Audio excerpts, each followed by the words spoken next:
The beginning of the second wave of bank failures may have just occurred with the placement of Citizens Bank into FDIC receivership on Friday, November 3rd. However, it is crucial to note that this particular Citizens Bank should not be confused with other banks sharing the same name. The first Citizens Bank is the one that acquired Silicon Valley Bank in 2023, while another Citizens Bank has a market capitalization of $12 billion. So if you have an account at Citizens Bank and are wondering why you were unaware of its failure, it's likely because you are banking with a different Citizens Bank. In fact, there are approximately 155 banks with Citizens in their name, and only 13 are named Citizens Bank. The failed Citizens Bank had two branches located in Iowa, with $66 million in assets and $59 million in deposits. Admittedly, this failure may seem inconsequential given its small size. However, if you had over $250,000 in an account with them, it would indeed be significant. To determine whether this event marks the beginning of a second wave of bank failures, we need to delve deeper into the underlying causes. To comprehend how banks operate, it is important to understand that your money is not stored by the bank itself. Rather, banks utilize the funds deposited by individuals to purchase assets, often in the form of debt instruments. This way, they can generate income to cover their expenses, such as operational costs and employee salaries. Consequently, if all depositors were to simultaneously withdraw their funds, the bank would not have sufficient reserves to fulfill those requests. Fractional reserve banking refers to the practice of banks holding only a small fraction of deposits available for withdrawal. Under normal circumstances, this system works well, since most depositors are unaware of the mechanics at play. They can withdraw their funds whenever needed, blissfully ignorant of the fact that their money has been utilized elsewhere. However, the past couple of years have been far from normal, particularly due to the unprecedented rise in interest rates. It is worth noting that most of the assets acquired by banks are debt instruments. To illustrate, if I purchase a debt instrument with $100 at a 2% interest rate, I would expect to receive $102 upon maturity. But if interest rates suddenly jump to 4%, someone else can obtain the same $2 return by investing only $50. Consequently, if I need to sell the debt instrument I purchased, which will only yield $2 at maturity, I can only sell it for $50, since that is now the prevailing rate.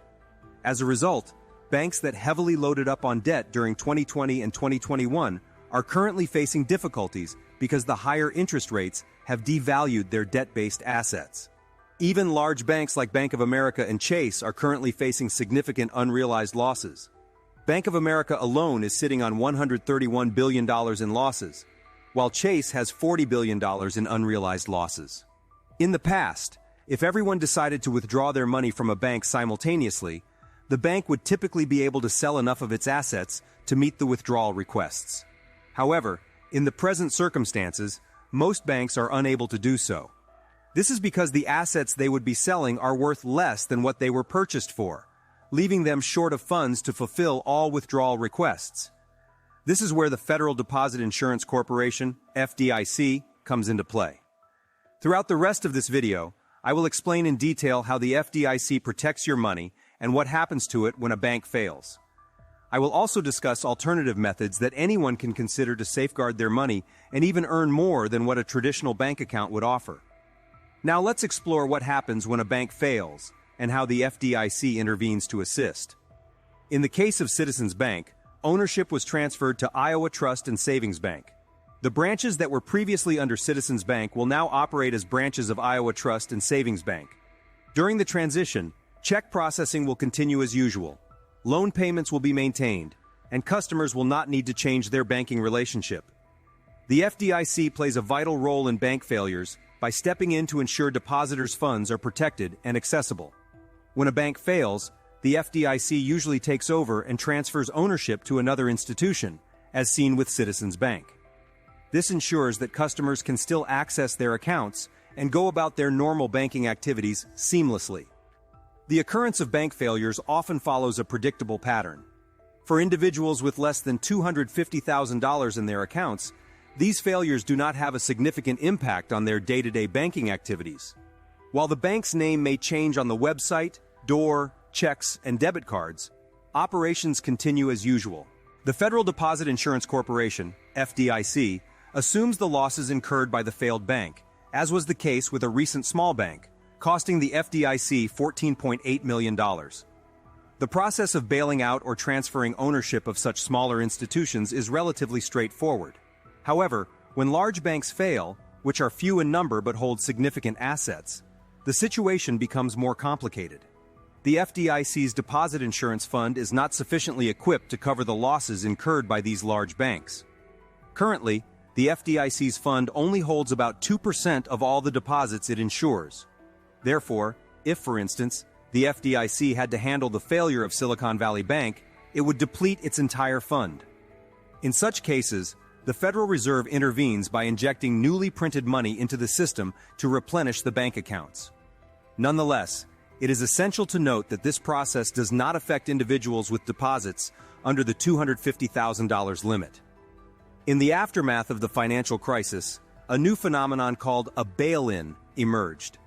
It directly affects depositors with more than $250,000 in a failing bank. When depositing money into a bank account, individuals become creditors, essentially lending their funds to the bank. In the event of business closure or bankruptcy, lenders are typically prioritized when it comes to repaying debts and recovering their investment.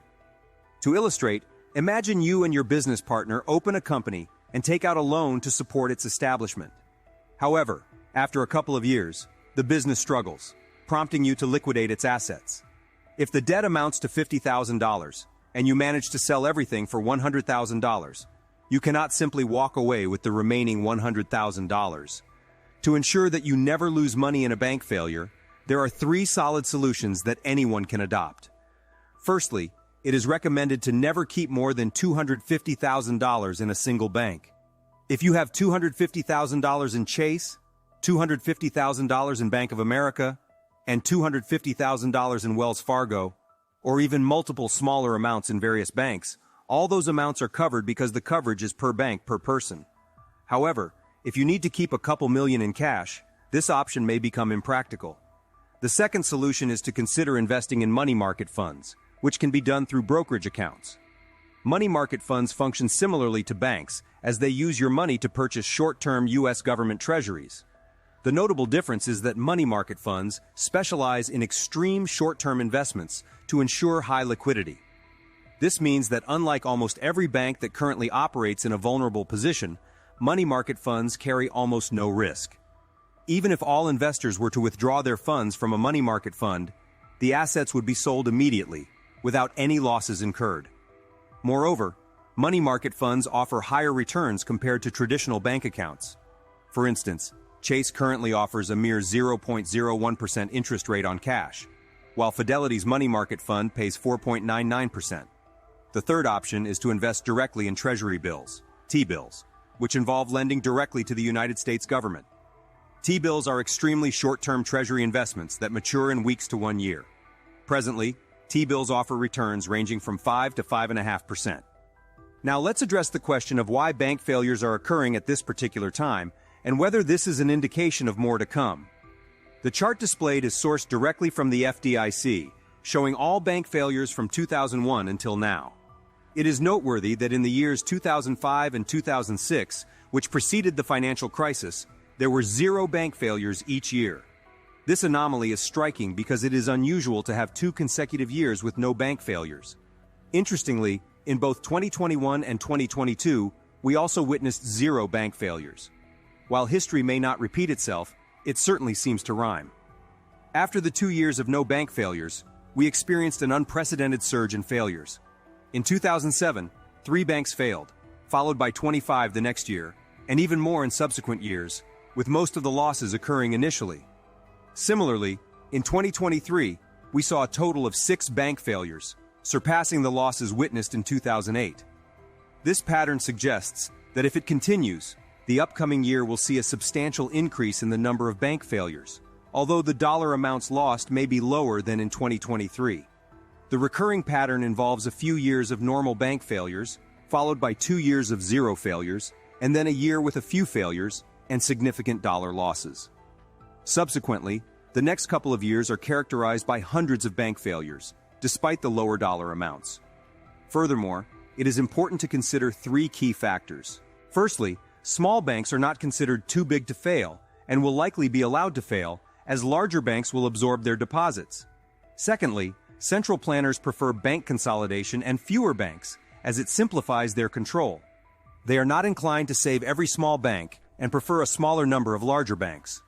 Lastly, the majority of distressed assets currently reside in commercial real estate, particularly office spaces. Many commercial real estate owners are struggling with their loans, and their loans will mature over the next 1 to 2 years. These loans are mainly held by regional banks and are concentrated within a small number of them. As a result, more bank failures are expected, even if the total dollar amount is smaller than in 2023. This will result in further bank consolidation. If you have less than $250,000 in any bank account, you will not face significant risks as your funds will be moved to another bank should your current bank fail. However, if you have more than $250,000, or if you are seeking to enhance your returns while reducing risk, it is advisable to explore the options discussed earlier in this video. Additionally, enrolling in Heresy Financial University can provide further guidance in this regard. Thank you for your attention, and I appreciate your support.